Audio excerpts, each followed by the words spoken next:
बिल्कुल नहीं सुना है उनको, तो डेफिनेटली हमारा काम है कि उन तक पहुँचना। तो ये कायरोप्रैक्टिक जो शास्त्र है, कायरो यानी हाथ और प्रैक्टिस है टेक्निक। हाथ की टेक्निक से ठीक करना, इसलिए जैसे बिलाल ने कहा कि ब्लडलेस थेरेपी, हम लोग सब ब्लडलेस थेरेपी के अलग अलग मोडालिटीज का उपयोग करते रहते हैं हमारे काम में पेशेंट्स को राहत देने के लिए। तो उसमें से एक मोडालिटी है कायरोप्रैक्टिक, उसको स्पर्श चिकित्सा भी बोलते हैं, टच थेरेपी। तो टच से हम लोग जैसे मसाज में या न्यूरोथेरेपी या अलग अलग थेरेपी में एनर्जी ट्रांसमिट करते हैं, वैसे हम लोग लॉक जॉइंट को एनर्जी ट्रांसमिट करते हैं अपने हाथ के स्पर्श से। वो कैसे करेंगे हम लोग थोड़ी देर में देखेंगे। तो ये जो कायरोप्रैक्टिक है नेचुरल ट्रीटमेंट है, लेकिन इसकी खासियत ऐसी है कि हम लोग कोशिश करें आयन के जरिए और सभी संस्था के जरिए कि लोगों को इस ट्रीटमेंट के लिए तरफ आकर्षित करें, खास करके पेशेंट को जो बीमार है उनको आकर्षित करें। वो बीमारी से ठीक होते तो हम सब जैसे वो नेचुरोपैथ बन जाते हैं और नेचुरोपैथी को फॉलो भी करते हैं और लोगों को प्रचार भी करते हैं। लेकिन पहले लोग हमारे पास आने के लिए, हमको उनको आकर्षित करने के लिए ऐसे कुछ जादू दिखाना पड़ता है। जो आज सबसे ज्यादा बड़ा जादूगर है वो एलोपैथिक शास्त्र, जो बोलते हैं गोली दे दो, पानी पियो और आपका सर दर्द का, आपका बीपी नॉर्मल, सब कुछ नॉर्मल। तो ये जादू के सामने हमारा जो जादू है उसको कम से कम 10 दिन लगते हैं। उसको बहुत सुबह से उपचार शुरू हो जाएंगे, योग शुरू हो जाएगा, एनिमा, मसाज की, हाइड्रोथेरेपी, और फिर करते करते पेशेंट थक जाते हैं। खास करके जो शहरों में उनके लिए खूबसूरत जगह नहीं होती है। तो एलोपैथी शास्त्र जैसे बढ़ रहा है जिस गति से, कि आज अगर आँख की जो धुंधलापन है, कैटरैक्ट है, उसको डे केयर में सर्जरी करके पेशेंट को घर पे भेज देते हैं, थोड़े दिन में पट्टी निकाल के हो जाता है। स्टेंट करके जो इतना सालों से 50 साल से जमा हुआ ब्लॉक, वो स्टेंट के जरिए निकाल देता है। तो अगर ये सुविधा एलोपैथी अपने रिसर्च में बढ़ाते बढ़ाते इस लेवल पे पहुंच गया कि दुनिया में आज एलोपैथी पावरफुल हो गया, जो आज 100-150 साल पुराना शास्त्र है। हमारा इतना पुराना शास्त्र क्यों नहीं आगे बढ़ता है? हम सोचते रहते थे कि हमारे क्लिनिक में इतनी लाइन नहीं है, इतने जैसे हॉस्पिटल्स बन रहे हैं, देखिए एलोपैथी के वैसे हमारे नहीं बन रहे हैं। हम लोग क्योंकि प्रैक्टिशनर है, हमको तो उस पर डिपेंड रहना है। तो सोचते सोचते पता चला कि 1993 में जो उर्ली कांचन में वर्कशॉप हो गया, वहाँ ऐसे ही डेमोन्स्ट्रेशन बता रहे थे डॉक्टर्स, प्रदेश से आए थे। तो उन्होंने क्या किया, बोला जिसको गर्दन में दर्द आइए, और दिखाया उनको। और जो पेशेंट को हम लोग 10 दिन वहाँ थेरेपी चल रहा था, मैं देख रहा था क्योंकि मैं भी उधर मेरी माँ के साथ एडमिट था, तो उसको मसाज चल रहा था, लोकल स्टीम, सब कुछ ट्रीटमेंट चल रहा था, योग शास्त्र सब कर रहा था। और उसको सामने लाया और उनको कुछ सेकेंड में वो क्रैक करके रिलीज कर दिया। और वो पेशेंट होता है एकदम हल्का हो गया, मेरा टाइटनेस, स्टिफनेस, दर्द चला गया। हमारे सामने का पेशेंट बोल रहा है एडमिट है, ट्रीटमेंट है। ऐसे 2-4 लोगों ने दिखाए जादू, तो मैंने बोला करना है तो यही कुछ करना है। और उस 93 के बाद फिर चलते चलते इतने सालों में अलग अलग जगह पे प्रैक्टिस करके सीख के फिर इस स्टेज तक पहुंचा हूँ कि आज मैं कुछ हम लोग जगह पे जैसे दीवापाटी कॉलेज में नेचुरोपैथी का डिप्लोमा, वहाँ हमने इस सब्जेक्ट को इंट्रोड्यूस किया करिकुलम। बोर्ड ऑफ स्टडी को उन्होंने बताया कि ये बहुत पॉपुलर है। लोग पूछ रहे हैं कि कायरोप्रैक्टिक कितना सीखने मिलेगा, अगर तो ऐसे स्टूडेंट भी आना चाहते हैं। तो हम लोग ने करिकुलम में इंट्रोड्यूस कर दिया एक सब्जेक्ट के लिए। तो ये जो हम लोग को अगर नेचर के को पॉपुलर करना है पेशेंट में, तो हम लोग ऐसे कुछ ढूंढना है कि वो जल्दी से जल्दी, आसानी से, बिना दवा के तो हम लोग कर रहे हैं, लेकिन जल्दी रिलीफ, जल्दी उसको फिर से नॉर्मलाइज करो। और केवल टेम्पररी रिलीफ नहीं, कभी कभी ऐसा होता है ना कि थोड़ा सेक ले लिया तो दर्द कम हो जाता, तो वो भी तुरंत रिलीफ है, लेकिन वो टिकने वाला नहीं होता। फिर से उसका गर्मी कम हो गई तो फिर से दर्द शुरू हो जाता। तो हमको चाहिए परमानेंट रिलीफ। तो हमने क्या किया, इस एडजस्टमेंट के बाद जब ये मायोफेशियल रिलीज होती है, इसको ये रिलीज हो गया तो स्पाज़म आ गया, उसके बाद योग का सहारा, क्योंकि योग से ही होगा, योगा से ही होगा ऐसे बोलते हैं। तो पोस्ट ट्रीटमेंट एक्सरसाइज में हमने योग का उपयोग किया और एक ऐसा चिकित्सा प्रणाली इंडियनाइज करके कायरोप्रैक्टिक को अभी हम लोग प्रैक्टिस कर रहे हैं, जो मुंबई में और उस पर हम लोग क्या करते हैं कि एडजस्टमेंट करते हैं। और परमानेंस के लिए तो योग में कुछ आसन है जो टारगेटेड आसन, जो थेरेप्यूटिक योगा या मेडिसिनल योगा के नाम से हम लोग उसको समझते हैं, तो वो हमने ऐड किया। तो उसके अंदर एक तो योग लोग करते हैं, लेकिन आपकी बीमारी के लिए क्या करना है तो ये वो कर सकते हैं। इसका फायदा ये होता है कि हम लोग को योग ज्वाइन करने का हम लोग बोलते हैं ताकि उसको कंटिन्यूस करना है। उसके लिए एक शब्द है मुझे याद नहीं आता है, मेरा याददाश्त बहुत कम है। तो योग शास्त्र में बताते हैं कि निरंतर उसको करना है। ऐसे नहीं कि आपने थोड़े दिन किया दवाई जैसे लेते हो, तो निरंतर करने में लोग हट जाते हैं पीछे कि अभी हम लोग को क्लास ज्वाइन करना है, उसको महीनों करना है, सालों करना है। तो लेकिन कायरोप्रैक्टिक के बाद हमने देखा कि जब भी हम लोग कुछ आसन देते हैं एडजस्टमेंट के बाद, तो उसका जो मसल टोन है वो इम्प्रूव हो जाता है। जो बहुत ज़्यादा क्या बोलते हैं हाइपर टोन हो गया वो कम हो जाता है, और उसके योग के फायदे तुरंत हो जाते हैं कुछ ही दिनों में। तो कुछ ही दिनों में बोलेंगे फायदे तो लोग करने शुरू, उनको हम बोलेंगे उनका 1 साल क्लास करना है या इतने महीने करना है, तो लोग थोड़ा हिचकते कि मेरे को टाइम मिलेगा कि नहीं, मुझे फिर अभी बेटी की शादी आने वाली है, ये होने वाला है, तो बहुत सारी चीज़ें याद आती है। तो रेगुलर नहीं होगा तो नहीं करते, और वो तो रेगुलर नहीं करना, आपको थोड़े दिन करना है, फिर ठीक होने के बाद आप जा सकते हैं योग क्लास ज्वाइन कर सकते हैं। लेकिन हमारा काम है उनको उनकी तकलीफ से बाहर निकलना।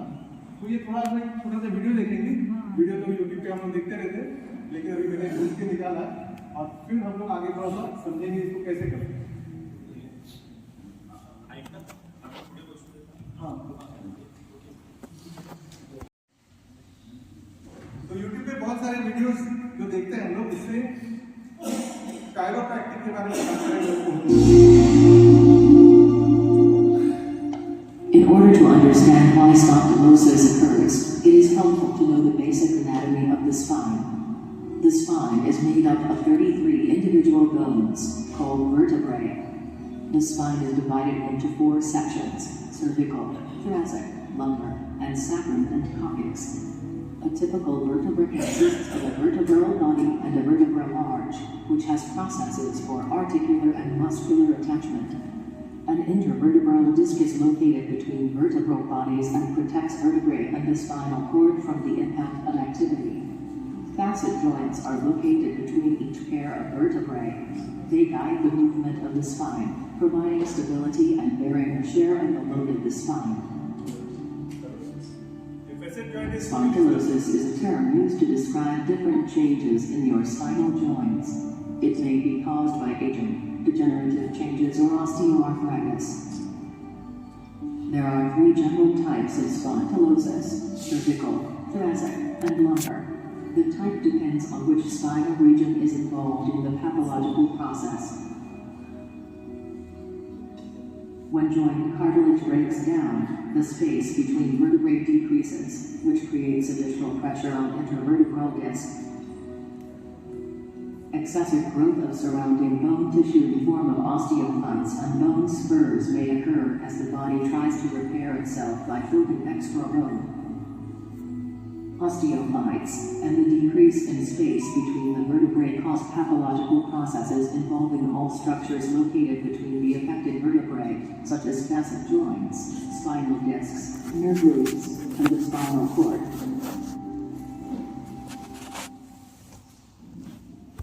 Spine is the extension of the brain. Brain से जो आगे चलता है, क्योंकि ब्रेन स्कल में प्रोटेक्टेड है, तो हम लोग ब्रेन को कुछ नहीं कर सकते, लेकिन ब्रेन को हमको रिलीज यानी वहाँ का रिलैक्सेशन करना है, तो हमको स्पाइन रिलैक्स करना है। योग में सीखते कि शवासन करना, तो हम लोग स्पाइन को रिलैक्स करेंगे तो हमको ब्रेन में रिलैक्सेशन होगा।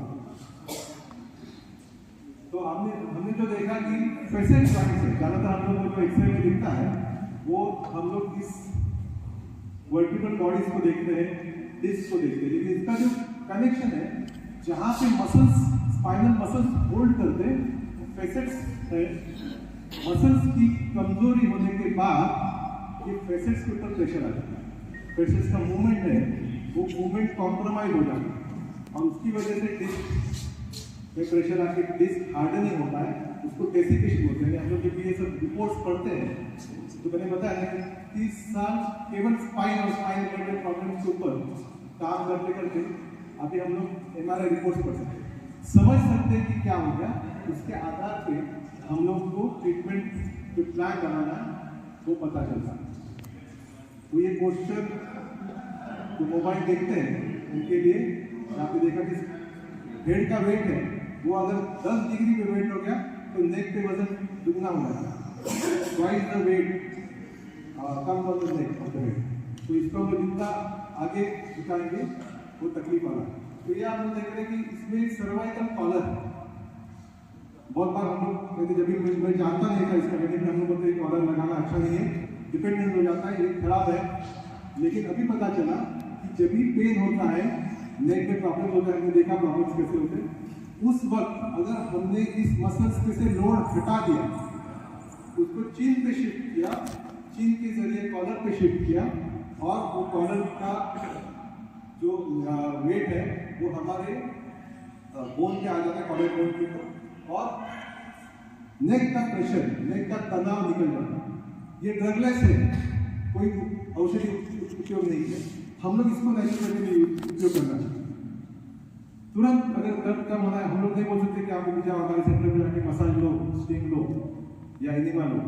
हम लोग को उनको तुरंत दर्द कम करना, ये कॉलर 200, 250, 300 में मिल जाता है। इसमें अभी अच्छा क्वालिटी आता है, सॉफ्ट आता है और इम्पोर्टेड आता है। ये लगाते ही दर्द चला है, लेकिन इसका तरीका है।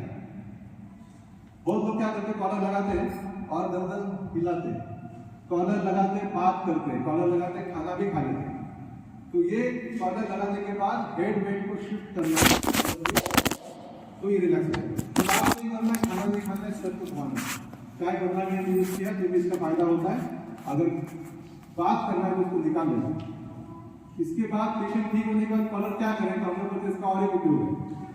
हम लोग अगर जब भी रोड ट्रैवल करते हैं, प्लेन में पता नहीं वो देते हैं, क्या बोलते हैं उसको, एक पिलो देते हैं, नेक पिलो। नेक पिलो से ज्यादा सपोर्ट इससे मिले। तो इसका उपयोग बाद में होगा जब हम लोग ट्रैवल कर रहे हैं, हमको नींद आती है, झटकी आ जाती है ट्रेन में, गाड़ी में, तो झटका नहीं झटका अगर इसके ऊपर शिफ्ट कर दिया तो नेक न्यूट्रल हो जाता है। तो इसके लिए हम लोग बोलते हैं कि इस तरह का हम लोग को उपयोग करना चाहिए।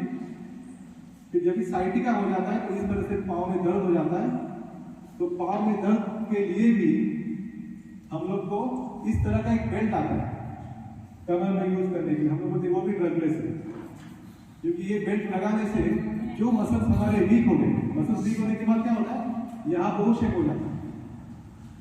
तो ओ शेप होने की वजह से जो वी शेप होना चाहिए वो चला जाता है। तुरंत वी शेप तो नहीं होगा, हमको बहुत महीनों जिम में जाके साइकिल चलानी पड़ेगी, कोर को स्ट्रेंथनिंग करना पड़ेगा।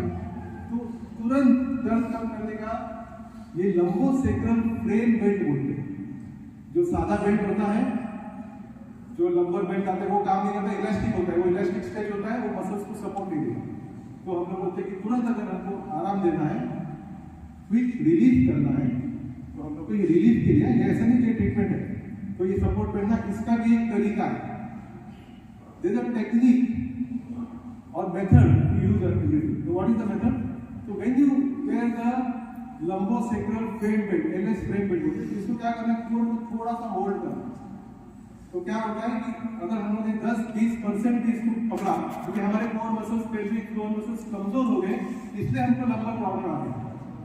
तो इसको अगर स्ट्रेंथनिंग करना है तो हम लोग को योग करना है, सब करना है, लेकिन अभी तुरंत हमको सपोर्ट देने से इसको थोड़ा सा सपोर्ट मिल जाता है, बैक के ऊपर का प्रेशर निकल जाता है, डिस्क को थोड़ा आराम मिलता है, उसका स्वेलिंग कम हो जाता है।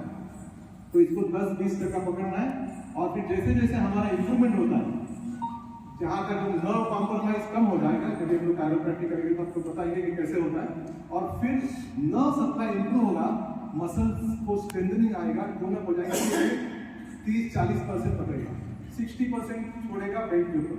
और जैसे जैसे ये 80% पकड़ने लगा हमारा कोर, बॉडी का कोर, बॉडी का वेट, तो ये बेल्ट का जरूरत नहीं है।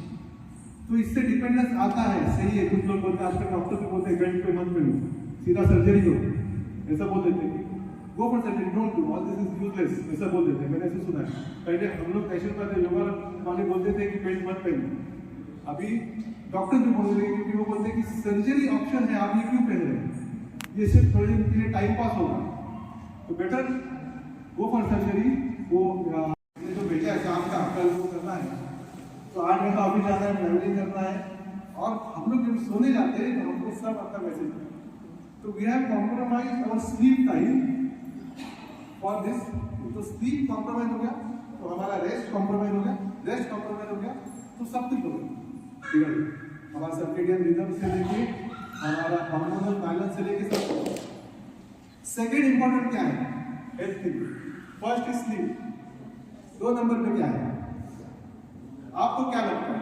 मैंने बोलता हूँ ये है, आपको क्या लगता है कि सबसे इंपॉर्टेंट? मुझे लगता है कि स्लीप पे आप इस पे रिसर्च हुआ है। सेकेंड नंबर पे आपको क्या लगता है कि इसके बाद क्या ध्यान रखना है? डाइट, ब्रीदिंग और स्ट्रेस मैनेजमेंट। Very good. तो सेकेंड लेवल पे इंपॉर्टेंट जो है वो है एक्सरसाइज। मूवमेंट इज मेडिसिन, सुना है आपने?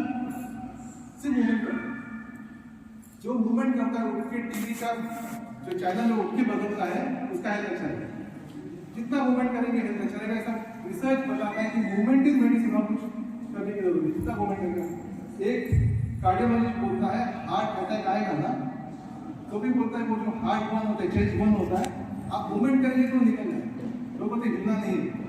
तो उनका एक पॉडकास्ट बहुत अच्छा जानकारी बताता है, और वो नेचुरल चीज बताते हैं, हमने देखा होगा सब लोग ने। ये एलोपैथिक डॉक्टर बोलते एक ये है